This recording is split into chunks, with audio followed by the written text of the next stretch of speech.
Imagine a gaming headset made for audiophiles. That's what the new ROG Kithara was made for. ROG collaborated with HIFIMAN, which is an audio brand known for its planar magnetic and electrostatic headphones.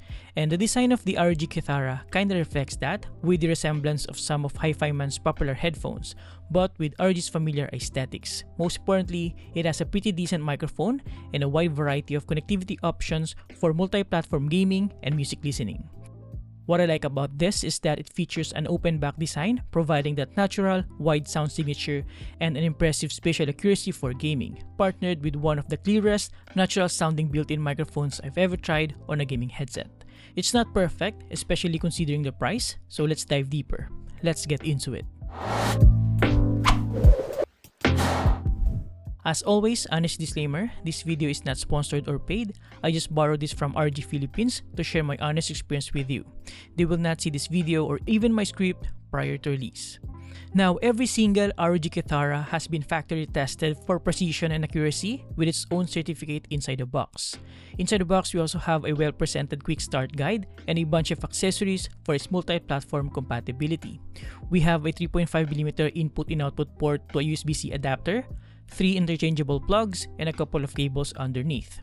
We have a detachable cable with built-in microphone and inline controls, and a balance cable for the 3 swappable plugs. We also have a couple more paperwork and the ROG Kithara gaming headset itself. I actually almost missed this, but underneath the foam platform, we also have another set of velour earbuds.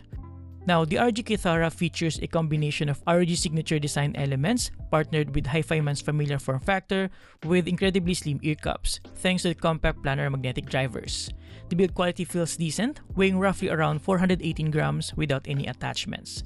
ROG was able to maintain its triangular design with an ROGi logo at the center, while still conforming to HIFIMAN's egg-shaped ear cups by adding some mesh grills to complete the massive open back design. Now, out of the box, we have the leather plus fabric earbuds installed, which are quite soft and comfortable and deep enough for my ears. You can also swap it out with the included velour fabric earbuds, but while I appreciate this additional feature, I'm not entirely thrilled about the implementation of the locking clips. It's nerve-wracking to remove and quite finicky to reattach. I feel like a different snap-on clip could have been better here. Now, as an analog gaming headset, we don't have any fancy RGB lighting or any switches and buttons around. We only have 3.5mm ports on each side. In terms of adjustments, we have substantial horizontal and vertical swivel for the earbuds, including the ability to lay them flat. It also offers a ton of flexibility with just the right amount of clamping force for comfort. If anything, I wish there were a bit more. The headband features a 3-layer material with leather, breathable mesh, and thin memory foam, enough to support its weight while providing comfort. It does have tactile notches with locking points, but I feel like it's not enough to hold its position, as I find myself readjusting every now and then. Overall, in terms of design and comfort, there's nothing much to complain about here. The earbuds are large and comfortable, the moving parts provide enough contour to match any head shape, and the headband, while absolutely tall, provides a good amount of support and comfort. Moving on to connectivity and accessories, the ROG Kithara's multi-platform and audiophile-centric connectivity I believe more than compensates for its lack of fancy RGB lighting and native software support that you otherwise have on dedicated USB-powered gaming headsets. For starters, for casual competitive gamers like myself who don't have dedicated DACs and amplifiers, the dual 3.5mm to USB-C adapter should be more than sufficient. Not only does it provide enough juice to power the efficient 100mm planar magnetic drivers, but it is also compatible with pretty much any modern devices like laptops, PCs, consoles, and especially smartphones with no 3.5mm jack. Without a dedicated amplifier, it also provides the loudest volume via USB-C.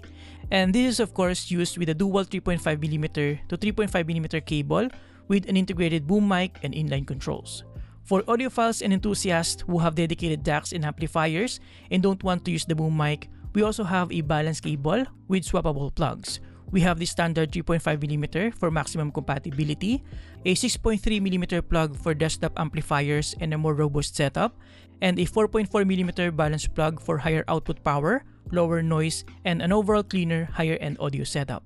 But even without a dedicated amplifier, I find the volume substantial enough for a comfortable listening experience via the 3.5mm jack or my MacBook's built-in 3.5mm port, or my CalDigi TS4 dock's 3.5mm front and rear ports, and on my desktop PC's rear and front panel 3.5mm ports.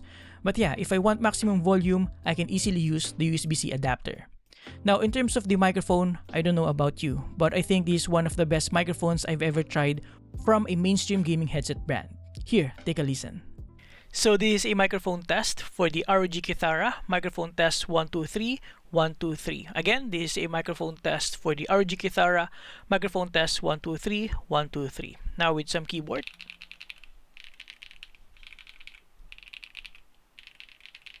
And ambient sound. Microphone test 1, 2, 3, 1, 2, 3. Now this is a microphone test on Mac OS with the ROG Kithara connected on a CalDigit TS4 dock recorded on the same Audacity software. Microphone test 1, 2, 3, 1, 2, 3. Now this is a microphone test using the USB-C adapter connected on the CalDigit TS4 dock, which is connected to my MacBook Pro. Microphone test 1, 2, 3. Microphone test 1, 2, 3. I feel like it's clear enough and doesn't sound robotic or muffled at all. If anything, it's quite sensitive to plosives and background noise, which I think is understandable given the fact that it doesn't have any sort of active noise cancellation feature. Alright, so now let's talk about sound quality.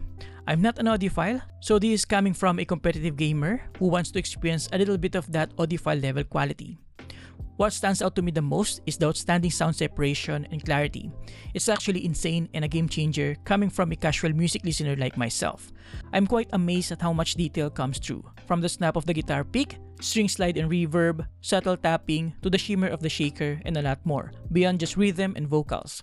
The stereo imaging feels immersive, and the soundstage is far wider than I'm used to, pulling out layers I'd normally miss. It actually makes me even more aware and critical about everything, instead of just mindlessly listening to the music.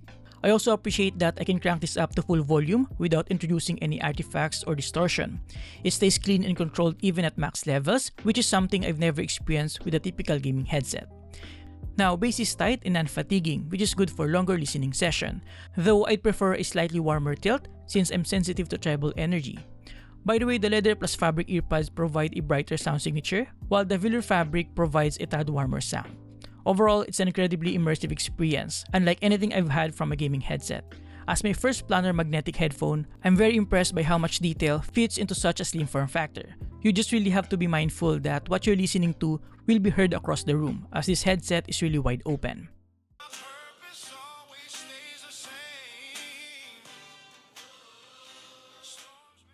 Now, for competitive gaming, this translates to footsteps and positional cues popping with precision. I never thought positional cues could sound this precise. In Valorant's training mode, the special audio made it easy to pinpoint exactly where each voice was coming from, a level of accuracy I've never had with a gaming headset. And honestly, it's kinda hard to go back now to a regular run-of-the-mill gaming headset. Now, the only thing that's bothering me, and this is just me being honest, is the price. Locally here in the Philippines, it's around 23,000, which definitely puts it in the premium bracket. Now, you can definitely go the cheaper route, pick up a regular HIFIMAN planar gaming headphone, and pair it with a mod mic or even a dedicated microphone. That setup gives you flexibility and arguably better value. But for those who want simplicity, plug-and-play ease, and maximum compatibility, and are already fans of ROG's ecosystem, the Kithara makes sense. It's an all-in-one solution that delivers planar performance with gamer-friendly convenience. After all, not everyone wants to tinker with DIY setups. And there you have it, guys. Thank you for watching. Huge thanks to ROG Philippines for letting me experience the ROG Kithara. If you're interested in getting one, I'll put some links below. Now, if you're looking for an OLED gaming monitor to pair this with, make sure to watch my video about 2 ROG OLED monitors here. Thank you for watching, subscribe if you appreciate this video, and see you next time. Have a great day, guys. You're awesome.